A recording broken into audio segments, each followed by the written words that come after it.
हरि ओम। व्यसन मुक्ति के विषय में अब हम मोहम्मद गिजनी का आगे वीडियो बता रहा है कि 60,000 हमारे वीर योद्धाओं को कत्ल के बाद क्या हुआ, ये बात बताना बाकी था। छोटे से केवल 13-15,000 तक हो गए, नहीं 17-18,000 तो जाटों ने करीबन उनकी सेना का ध्वंस 5-6,000 तक कर दिया और वो मोहम्मद भाग गया, पीछे छूट गया। एक हाथी के वजह से ये पराजय हुआ, जैसे वो 60,000 मारे गए और बाद में राजा अनंगपाल को शरणागति स्वीकार के संधि करना पड़ा, इतना मरने के बाद दुश्मन के साथ। और संधि कैसे किया, इसके अंदर बाद में 7वीं बार में 1010 में अलवर को इसने लूटा, बहुत सारे मंदिर तोड़े।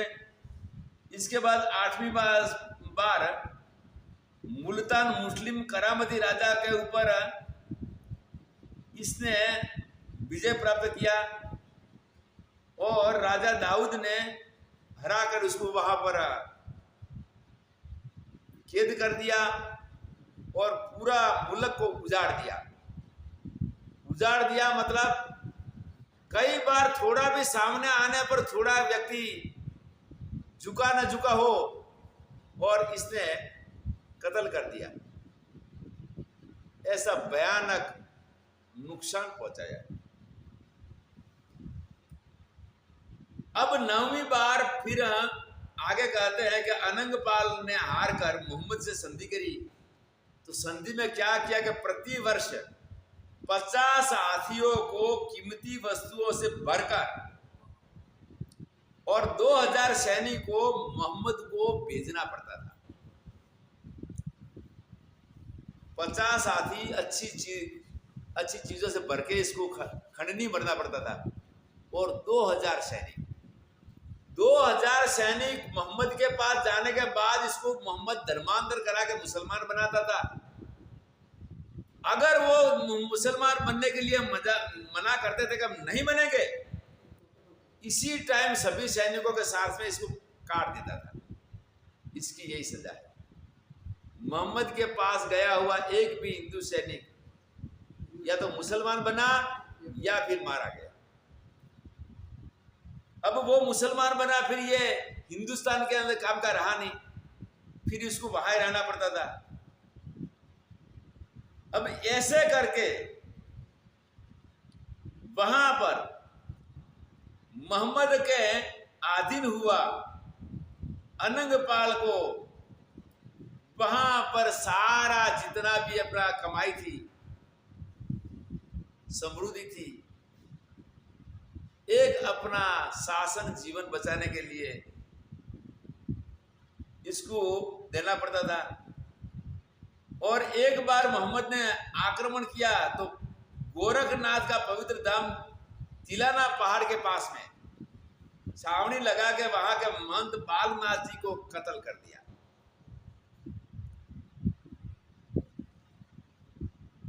कत्ल के लिए इंसान विचार करता है कि मुझे मरने के बाद मेरे कर्म भोगने पड़ेंगे, और वो लोगों ने कोई विचार नहीं किया है। केवल धर्म के अंदर उन्होंने एक ही बात का मान रखा कि बस मार काट करो, लूटो और मुसलमान बने इसको बख्शो, दूसरे को नहीं। अब आगे जयपाल के मुरुगघाट के पास में युद्ध किया तो मोहम्मद ने रोक नहीं पाया और इसके बाद आगे जाते इसने अनेक स्त्री पुरुषों को बंदी बनाया और बंदी बना के वहां गिजनी ले गया और उनकी बिक्री किया पुरुषों की और स्त्रियों की। बिक्री ऐसी हुआ थी कि जो बंदी बना के ले गया गुलाम को बेचा जाता था, तो गुलाम को जानवर के रूप में जीवन भर काम करना पड़ता। गुलाम की शादी नहीं होती, गुलाम को भोजन भी वैसा रहता, गुलाम को कितनी भी मारकूट करे इसके लिए कोई शिकायत नहीं। ऐसे गुलामों का व्यापार गुलाम सस्ते कर दिए। केवल क्या कि हमारे अंदर कोई धर्म गुरु ने ये नहीं बताया कि आप प्रतिकार कर सकते हैं, और राजपूतों को ये नहीं बताया है कि अमल कसूबा और बोतल से बच के अब राजनीति शास्त्र पढ़िए, युद्ध के लिए कुछ अच्छे टेक्नोलॉजी का इस्तेमाल करिए। वो बात तो दूर रह गई, आज भी हमारा अमल कसूबा चालू है और हद से ज्यादा शराब ये चालू है। अब हमारे ये क्या क्या ये लोग ये व्यसन ने हमारे क्या क्या गति किया। एक दासी पुत्र ने कितना नुकसान पहुंचाया, लेकिन एक बात थी, ये दासी पुत्र यमल और शराब का व्यसनी नहीं था। कभी लेता, आपत्ति काल के अंदर दवाई के रूप में इसने कभी प्रयोग किया, लेकिन व्यसन नहीं किया, न अपनी सेना में आने दिया। ये इसका कम संख्या वाला अकुलीन क्रूर अधम इसका विजय और हमारा पराजय के लिए ये चीज है। हमारे पराजय की ये तो बात लोकशाही के बाद भी हमारा जन्म हुआ, और इस चीज को अच्छी चीज मान के अभी इसका सेवन हो रहा है। सेवन होने के बाद में जो बूढ़े बूढ़े हैं जिसको इसका व्यसन हो गया है, वो व्यसनी ठीक अपना जीवन पूरा करे, छोड़ दे तो अच्छी बात है, न छूटे तो कम करे, अपना जीवन पूरा करे। लेकिन नई पीढ़ी के नव युवकों को देते हैं कि ये तो बढ़िया चीज है और आज बड़ा प्रसंग है तो आपको थोड़ा लेना होगा, वो भी देते हैं।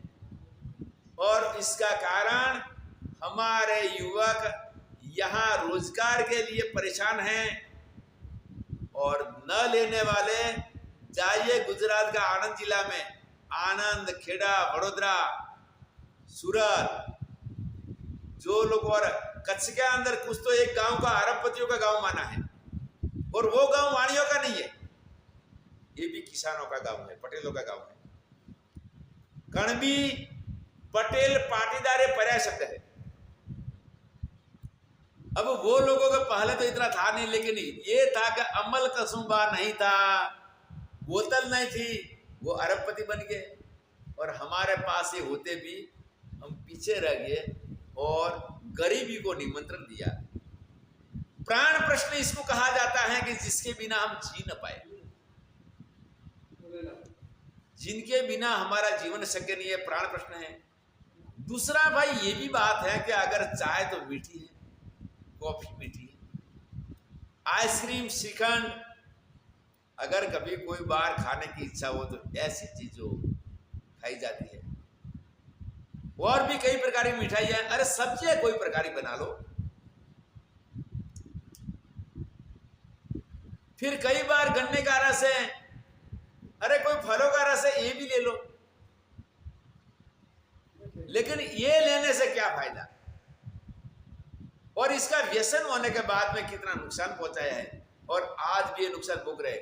वर्तमान के अंदर इसका लाभ जिसने नहीं लेते, इसका लाभ देने के लिए एक बार आनंद जिला में अवश्य जाए। आनंद जिला के लोग महाराजा सयाजीराव गायकवाड़ ने दंडित किया था कि मेरी जनता के अंदर सबसे बड़ा महाराजा इस टाइम गुजरात के अंदर महाराजा सयाजीराव मराठी थे। संपूर्ण जनता को अपना परिवार माना, और साथ साथ दूसरा उनका अनुकरण किया गोंडल महाराजा ने। गोंडल महाराजा ने अनुकरण किया और प्रजा को शिक्षा दिया, तो वो पूरे विश्व में फैल के वहां पर व्यसन मुक्त होने से वो लोग पूरे विश्व में फैल गए तो ठीक है, लेकिन बड़े समृद्ध हो गए। समृद्ध हो गए। गुजरात के अंदर भूकंप आया था, बहुत नुकसान हुआ, लेकिन ये नुकसान के असर गुजरातियों पर नहीं होने दिए। विदेश में रहने वाले गुजरातियों ने इतना चंदा दिया, नए नए गांव खड़े कर दिए। तो ये है व्यसन का नुकसान, और ये नहीं जो लाभ है व्यसन मुक्ति का लाभ, आप प्रत्यक्ष देख के फिर जैसे लगे वैसे करिए। लेकिन एक बार संशोधन अवश्य करिए। इसके बाद 10वीं बार में वहां पर 1014 में थानेश्वर का राजा का मंदिर था, जगसादंब का मंदिर था। इसके अंदर बहुत धन था। मंदिरों के अंदर हीरा जवेरा सोना, आज भी माँ अम्बा जी के मंदिर में कम से कम सोना ऊपर लगा दे अलग अलग वक्त। मेरे ख्याल से सोने का पतरा हमने कोई पूछा तो नहीं है, लेकिन अंदाज से 120 किलो 25 किलो जितना होगा। अब भाई ठीक है, लगाने वाले अपनी श्रद्धा की बात है, लेकिन माँ ने कभी ये हुक्म नहीं किया कि मेरा वहां पर सोना लगा दो, हीरा लगा दो, चांदी लगा दो। और पहले श्रद्धा से लगाई हुई चीज आखिर में लुटारे लूट के गई। तो 1914 के अंदर अनंगपाल का भाई जो था वो 2000 घोड़सवार के साथ आया, लेकिन वो भी वहां पर रक्षण नहीं कर पाया और थानेश्वर की मूर्ति का टुकड़े टुकड़ा कर दिया। इसके बाद 11वीं बार 1014-15 के अंदर कश्मीर पर चढ़ाई किया। तो कश्मीर पर चढ़ाई करने पर मोहम्मद गजनी के सामने भगवान साक्षात युद्ध करने के लिए आ गए। चतुर्भुज धारण करके, सुदर्शन चक्र लेके कैसे आए ये मैं बताता हूं। भगवान ने न सुदर्शन को धारण किया, न चतुर्भुज धारण किया। जैसे मोहम्मद गजनी की सेना कश्मीर में प्रवेश करके आगे बढ़ती थी और इतना बर्फ गिरा, इतना बर्फ गिरा कि रास्ते में वहां जाना उनके लिए शक्य नहीं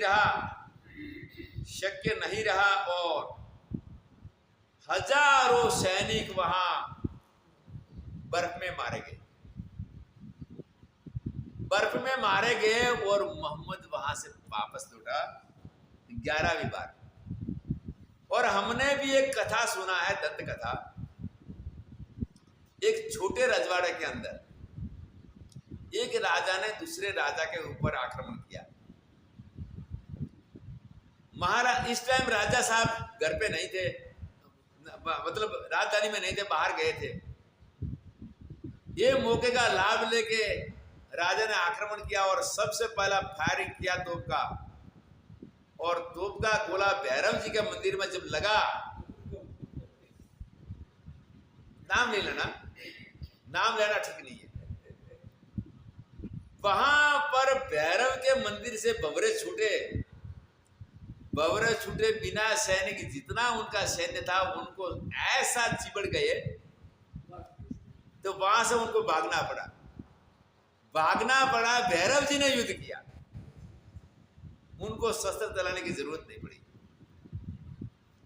इसके बाद 12वीं बार फिर मथुरा और कनौज पर इसने वहां पर आक्रमण किया, बहुत मूर्तियां तोड़ा और कितने ही लोगों को वहां पर बीच में सैनिकों की और लोगों की भी कत्ल किया। और साथ साथ जो भी कोई रूपवती बेटी अगर बाहर में आकर मिल गई तो जिसकी दुर्दशा का वर्णन हम कभी नहीं कर पाएंगे, इतना उन्होंने जुल्म बिताया। 13वीं बार में मोहम्मद गजनी 1020 में बुंदेल राजा नंद के ऊपर चढ़ाई किया। वहां भी इसने विजय प्राप्त किया।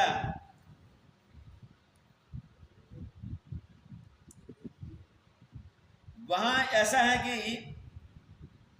मोहम्मद घबरा गया और रात में अल्लाह को प्रार्थना करके लश्कर ने लेके वो चला गया, भाग गया। 13वीं बार में मोहम्मद गजनी लश्कर के साथ भाग गया। विजय नहीं हुआ, उनका तो एक ही बात है कि विजय युद्ध किसको कहा जाए कि जब हम दुश्मन को नुकसान पहुंचाए। और हमारा एक पराजय का एक अज्ञान ये भी है कि हमारा विजय हो न हो, मर जाए लेकिन पासे नहीं हटेंगे। तारा का तेज में चंद्र छपे नहीं, सूर्य छपे नहीं, बादल छाया, रण चढ़ा राजपूत छपे नहीं, तो अंग छुपे न भभूत लगाया जी, अंग छुपे न भभूत लगाया। ये हमारा ज्ञान रहा कि राजनीति शास्त्र हम नहीं पढ़े थे, युद्ध शास्त्र पढ़े थे, और युद्ध के अंदर अमल कसूबा बोतल से नया संशोधन नहीं कर पाए। आज हमारे वैज्ञानिक इतना बड़ा संशोधन कर रहे हैं और हमारे गुजराती बच्चे बहुत ज्यादा परसेंटेज प्राप्त करके पूरे विश्व में फैल गए और समृद्ध हो गए। क्यों? कि अमल नहीं खाया था और बोतल नहीं पिया था। अगर अमल कसूबा बोतल होता तो ये कार्य नहीं हो सकता। देखो, हर वक्त मुसलमानों ने जब भी पराजय की श्रेणी होती तो भाग जाते थे, लेकिन आगे आगे उन्होंने अपनी जान नहीं गुमाई और हमने जान गुमाई युद्ध में। माताओं ने जोहार किया, ये हो गया आत्महत्या। तो इसमें वो लोग वहां से चला गया, भाग गए, और 14वीं बार के अंदर 14वीं बार इसने काबुल के ऊपर, काबुल नदी के पास में फिर से इसने वहां पर बौद्ध धर्म पाल को पालना शुरू कर दिया था। उनको फिर वहां पर काफिर कह के उनको दंडित किया और इस्लाम का स्वीकार करवाया अफगानिस्तान के अंदर। फिर 15वीं बार में 1022 में बुंदेल का भाग्य ग्वालियर में संता ग्वालियर के अंदर, बुंदेल से भाग्य ग्वालियर के अंदर कौन रहा था? नंद राजा वहां छुप के रह रहा था। उसको दंड देने के लिए नंद ने शरणागति स्वीकार करके बहुत सारा धन दिया और मोहम्मद को विदाई किया। कुलीन ने दासी पुत्र को विदाई किया, क्योंकि ये एक तो हमारा राजनीति शास्त्र न पढ़ना ये मुख्य था। दूसरा व्यसन अभी है, राज चला गया। लोकशाही के अंदर भी ये चीज इतनी है कि कुछ लोग अपना जीवन पूरा जी नहीं पाए, बिना मौत मर गए। तो मेरे प्रार्थना है भाई, अब ये चीजों को अभी तिलांजलि दी जाए। अब मोहम्मद गजनी का आगे वाला एक खतरनाक मीडिया है जो हमने 15 बार की बात किया, अब आखिरी है 16वीं बार। 16वीं बार के अंदर सोमनाथ मंदिर में जाएगा और सोमनाथ 17 बार तो इज्जत उठा है। तो वो वीडियो हम आगे के वीडियो के अंदर बनाएंगे। व्यसन मुक्ति के लिए कितना नुकसान हुआ, एक आपके लिए हम अलग अलग प्रसंग के अंदर सुना रहे हैं। हम साधु है ना, हमें युद्ध करना है, पर हम एक ही बात क्या लिए इसका आश्रय लिया कि व्यसनों के द्वारा हमें कितना नुकसान हुआ है और व्यसन मुक्त लोगों ने कितना लाभ उठाया है। अब भैया लाभ लेना या नुकसान उठाना ये केवल कर्ता के कार्य के ऊपर आधारित है। हम तो केवल कहने वाले हैं, जैसा आपको उचित समय वैसा करे, लेकिन इसका अमल करोगे तो जरूर लाभ होगा। ये अच्छी चीज है कि खराब चीज है, हमारी बात पर डाउट हो तो काशी के अंदर जाओ तो अखिल भारतीय विद्वत परिषद में आपको जवाब मिलेगा। दूसरे अन्य प्रांत के लोग अगर इसका प्रश्न करने के लिए जाए तो चार पीठ के अंदर चारों शंकराचार्य विद्वान हैं, उनके पास भी जवाब मिलेगा। दूसरा, हमारे और वेगदारी संतों के अंदर जो वेदांत दर्शन के विद्वान हैं, जो काशी पढ़े हुए हैं, वो भी देंगे। और वैसे ब्राह्मण भी अगर कोई दर्शन, वेदांत और राजनीति शास्त्र का विद्वान है तो वो भी दे सकता है। तो ये साथ हम आज के दिन में हमारे वीडियो समाप्त करके अब प्रातः दूसरे वीडियो हम प्रारंभ करेंगे। हरि ओम तत्सत।